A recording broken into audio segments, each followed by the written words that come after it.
Well, now I want to turn it over to Dr. Mangum, and Todd's going to take about 20 minutes, I think, to share a little bit about some of his reflections of Missio at 50 and then Missio through the season. So, Todd, I'm going to turn it over to you. He can't do that in 20 minutes. No, I can't. No, I can't. I'm gonna try and be quick. I have a PowerPoint that I hope is going to help me stay on track. And Wendy has a mute button. Yeah, she does. She does. But she can force me to mute, but you can't force unmute. But I can, My memories of Missio Seminary, Biblical Seminary, started in 1975. That's when we had just moved up from Virginia. That summer, I believe it was that summer, my mother began working for the seminary. I believe she started in the development office or the pre-development office or business office. She moved then to the president's office and then ended her career in the business office. But I wish I had been more astute as a young man, because we had McCrae's, we had Murray's in our home, and other administrators. I remember his name, Mr. Briscoe. We had G. Aiken Taylor in our home. Anyway, I got to hear several times from Jack Murray some of the early days, the founding. But of course, I was a kid. Well, I was a teenager. I didn't realize how valuable that information was from that perspective. But my memories start 45 years ago, but I've got some pictures to help me that I warned you before it comes to pass. They start in 1975, but we do have some pictures with Wendy's help and the photographers who took it that go back before 75 as well. You okay, Ruth? Now, can you see that bright chart? There's no chart. It's a white screen. Biblical's early faculty. Does that look better? Yeah. Biblical's early faculty. Well, it starts with Dr. McCrae and Dr. Murray, of course. And the story has been told many times, but it's worth repeating.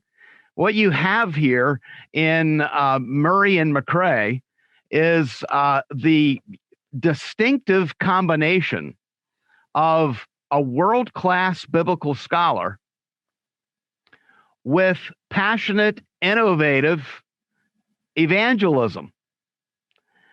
And I will just say, nobody was using the terminology of missional back then, but that combination of serious biblical scholarship that takes seriously the authority of God's inspired word in combination with ground level ministry that seeks not just to reinforce the fortress of Christendom, but actually reach out to those who do not yet know the Lord.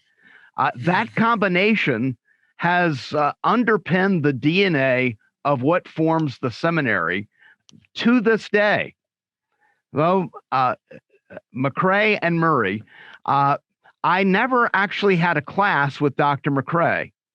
I had lectures from Dr. McCrae. I heard lectures from Dr. McCrae. I heard him in chapel. But interestingly enough, I got to know Dr. McCrae best when I was working on my doctoral dissertation, and he allowed me out at Quarryville. He generous with his time and his energy, allowed me to interview him over a series of all-day Saturday interviews for, I bet it was 20 hours of interviews. He wouldn't let me record them. He let me take notes, and he particularly when he was alive, if I wrote something up, he wanted to see it before I put it out. But he was very generous with his time and gave me the history of the seminary, his perspective on the moves from, Princeton to Westminster, Westminster to faith, faith to biblical. I got all that firsthand from Dr. McCrae. And you might be saying, well, man, you wore him out in an all-day Saturday interview. Well, classic Dr. McCrae. After about an hour, sometimes two, he would say, all right, I'm tired. I need to take a nap. And he would go and take a nap, at which point Grace McCrae would give her perspective on the subjects just covered. So I actually got a pretty good, not like those of you that had Dr. McCrae for class, but I got to know him pretty well and got to know the seminary from his perspective through that experience, for which I'm grateful. There's Bob Dunsweiler. Bob Dunsweiler, of course, was the original systematic theologian at Biblical. And it was in 1997, I got a call. I actually was not applying anywhere, but I got a call saying Mr. Dunsweiler has been diagnosed with liver cancer, and we're seeking to hire someone. I'm still in Dallas. I haven't finished my doctorate yet. Tom Skinner reminds me that there was concern that I would ever finish the doctorate for a while. But it was 1998 that I joined the faculty at then Biblical Seminary with really Bob Dunsweiler's voice in my ears. A tragic way to join the faculty, really. But sweet memories of Bob, sweet gratefulness for the legacy of Bob Dunsweiler, and original systematic theologian John Grawley. You haven't changed a bit, Dr. Grawley. Got a Fu Manchu. Look at him. Yeah, he grew a beard, but that's actually the Dr. Grawley I remember from the early days. We went to the same church for many years. I know his wife and kids as well. But Dr. Grawley, tell me if I'm right about this. Am I correct to remember that you were responsible for starting the counseling program, the counseling track at Biblical Seminary? I believe that's correct, yes. And you hear the characteristic humility from that founding faculty. But John Grawley was in the original PT department, but actually started the counseling program, certainly the counseling courses. I remember you're bringing in at one point Wayne Mack from over at Westminster. But from that beginning, the counseling program has grown. Today, the counseling program is not just a track or an element of the MDiv program. It's now its own graduate school of counseling that trains potentially, if they want it anyway, licensed professional counselors that actually are licensed by the state of Pennsylvania. And yet another instance of things that have become pretty notable that owe its roots to that founding faculty. There's Bob Newman. He was known from, I believe, his first day on campus as a student as Doc. Everybody knows he had a PhD from in astrophysics from Cornell University, no less. But he actually had that PhD before he came as a student at Faith. Am I right about that, Doc? Yeah, that's right. All right. And Biblical trained him well enough that he was able to teach New Testament. I got to tell this story about Doc. Doc knows this. My family knows this, but no one else does. Doc Newman actually provided my first exposure to the training, the intellectual education of Biblical Seminary. I told you we came up in the mid-'70s from Virginia. I was a fish out of water in junior high school.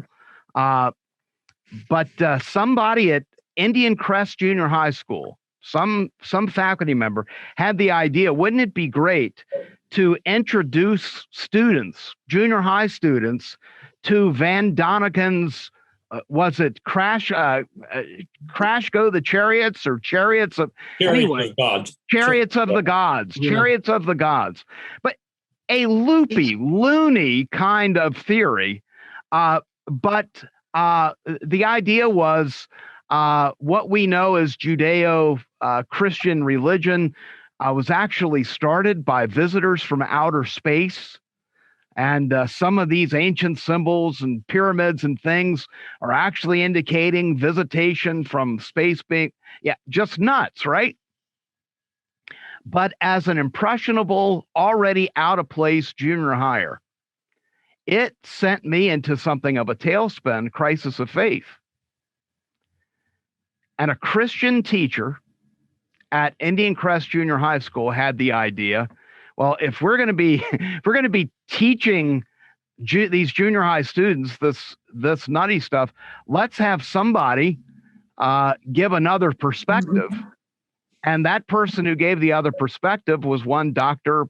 Robert Newman. I'd like to think that I'd have figured it all out if Doc Newman hadn't been there. But Doc Newman gave me my first real exposure, meaty, substantive exposure to Bible-believing Christian belief can be smart, can be intelligent, can be defended. The rest, as they say, is history. But I'm very grateful to Doc for that, among other things. But that's a biggie. There's Bob Benoit, Dr. J. Robert Benoit. I believe this is pre-Holland. Kathy, didn't he meet you in Holland, Free University of Amsterdam, came back with his doctorate and a wife? Do I have that right? Well, he came back in 65. Okay. But he didn't have his doctorate yet. You had to write a dissertation, which was a lengthy project. That was done in 72. Okay. All right. So I don't know if he's I guess he is Dr. Benoit there, because that's a picture from 75, I believe. Obviously, young scholar. When I came to Biblical in 1998, I obviously was the youngest. For a long time, I was the youngest faculty member, the newest. Dr. Benoit was kind of the cornerstone scholar on that faculty. Do you know that he invited me to room with him at the Evangelical Theological Society annual meetings? I had presented at regional meetings in Dallas. I wanted to go to the national ETS meetings where Dr. McCrae had been president of that august society. Doc Newman was president of that august society. When was that you were president, Doc? 96, I believe. 96. Okay. So that was shortly before I came as a faculty member. But Dr. Benoit and I roomed together at his invitation for many years. Eventually, he tired of me and got a new roommate. I'm not bitter, Kathy. I'm not. I have forgiven him and you, but I don't think you were even retired yet, because I think you were still working. But when Kathy was able to make the trips with Bob, he opted for her over me. But we roomed together several years at ETS. Then George Clark. I thought that Sherry would actually be here. You've heard some about George Clark from Sherry's letter. He and Sherry, their family actually wanted to be missionaries in Beirut, Lebanon. Their visa was held up. There's a story we've all chuckled about many times that he originally said, I guess, to Dr. McCrae, well, I'm willing to work for the seminary until my visa comes in. Now, the visa never came. And the old joke is in the back of a filing cabinet in Dr. McCrae's office somewhere is George Clark's visa. But, you heard some of it from Sherry's letter, but the character of the man, really the character of that original faculty, George Clark literally served in the capacities from maintenance, like janitor, to president, interim president. When I came in 1998, he was registrar, always a very humble man, but a person of vision, insight, administrative skill, detail workhorse. I remember when he retired, we said, how on earth are we going to replace George Clark? His successor was Rick Houseknecht, who now is also kind of legendary in his own right. But, really talk about soup to nuts, in just working hard for the seminary, not looking for much recognition, but just getting the job done. There's Bill Harding. Look at even in the black and white photo, you can see, look how stylish that tie is. Bill Harding, obviously a unique individual as well. Gifted preacher, gifted by God with a natural amplification system, megaphone system. Loved to preach, and of course he's with the Lord now. We knew that Bill was near the end, had to be near the end, when he could no longer preach. Even when he was sick and ailing, I would see him at church sometimes, and he would say, "But I can still preach." But when he could no longer preach, we knew he was near the end. When I came onto the faculty in 1998, Bill Harding was still on the faculty, but he had a middle office between two other offices, and they were like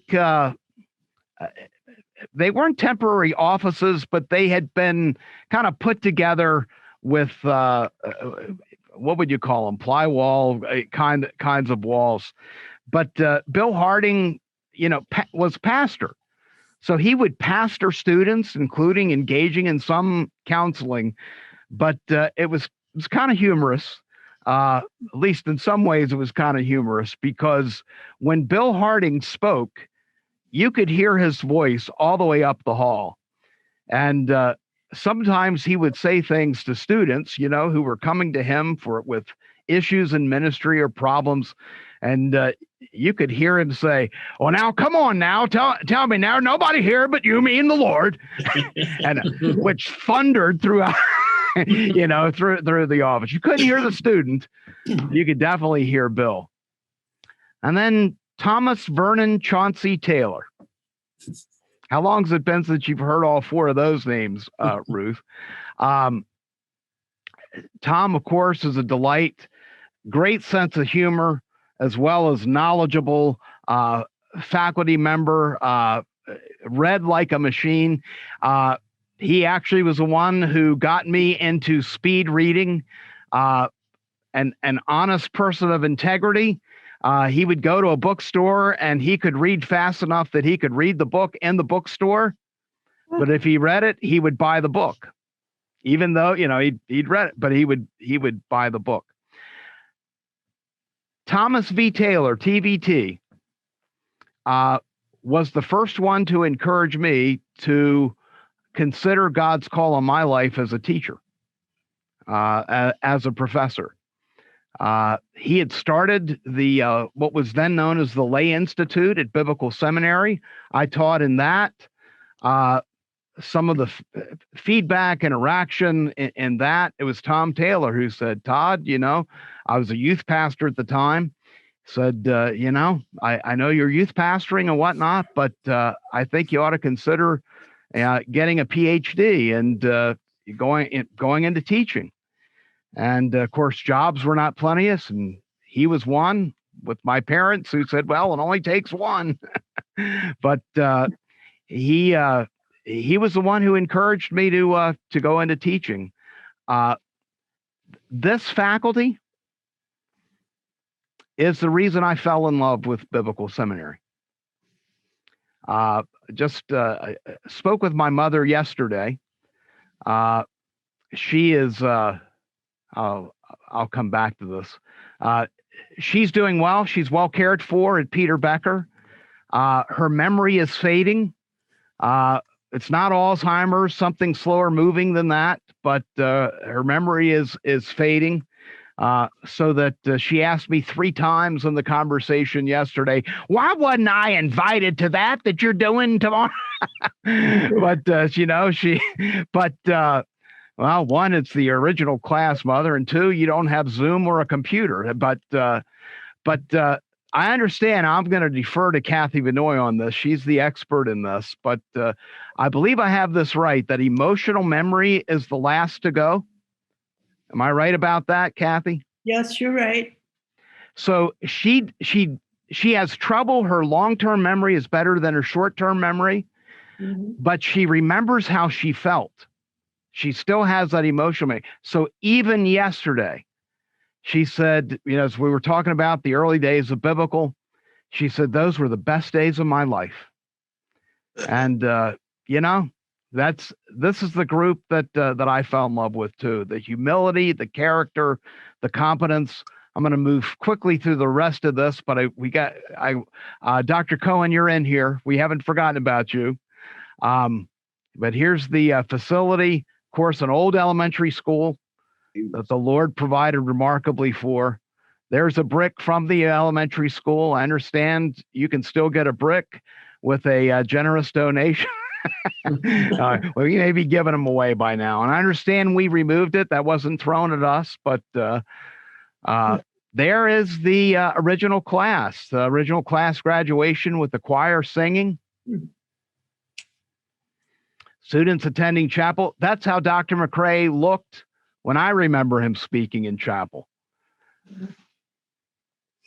Now there is the original faculty. And I believe I've got this right.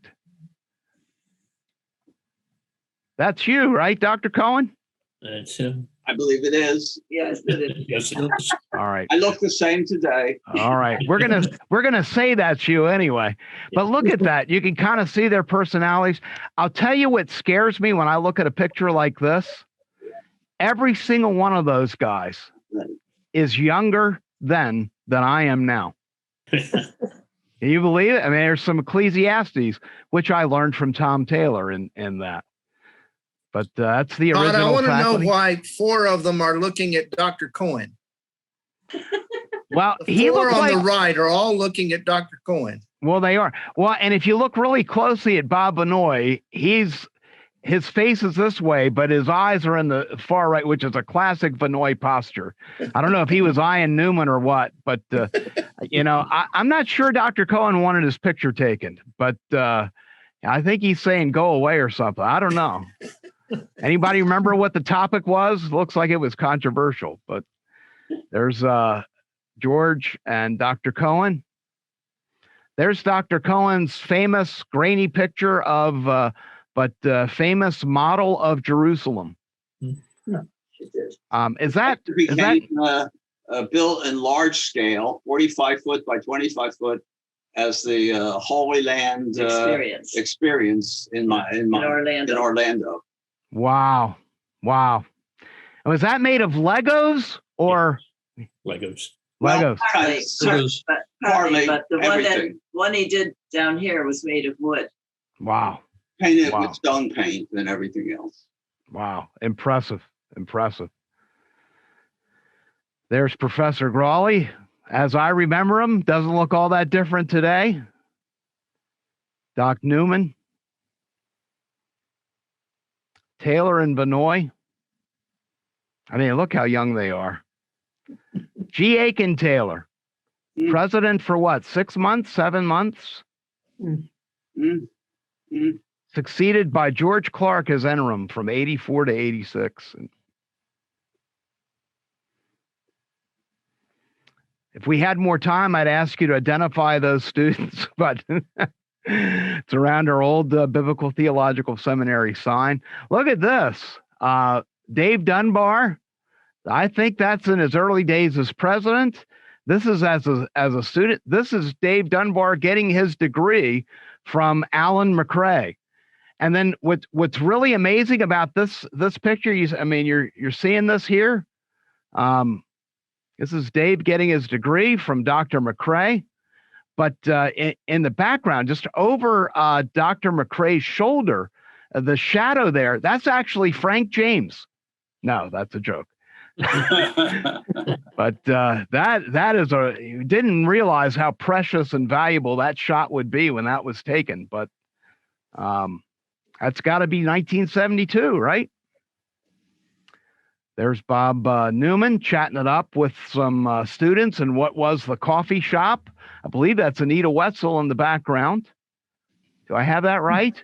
Or is that? I don't know. I don't know. Can't tell. Looks like Betty Harding. Yeah, I think that's Betty Harding. Yeah, Betty Harding. I think so. That's probably right. Had many a snack in that coffee shop. It is amazing how students, including myself, remember this event that Biblical used to have for the graduating class. There'd be a dinner. And Tom Taylor would cook pizza and serve it, and faculty would serve the senior class.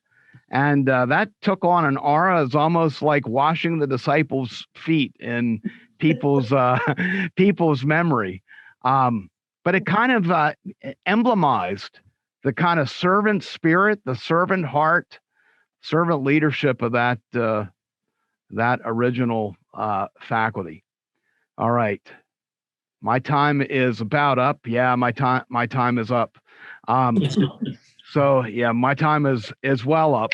But since 1972, since 1998, when I first came, our faculty has diversified.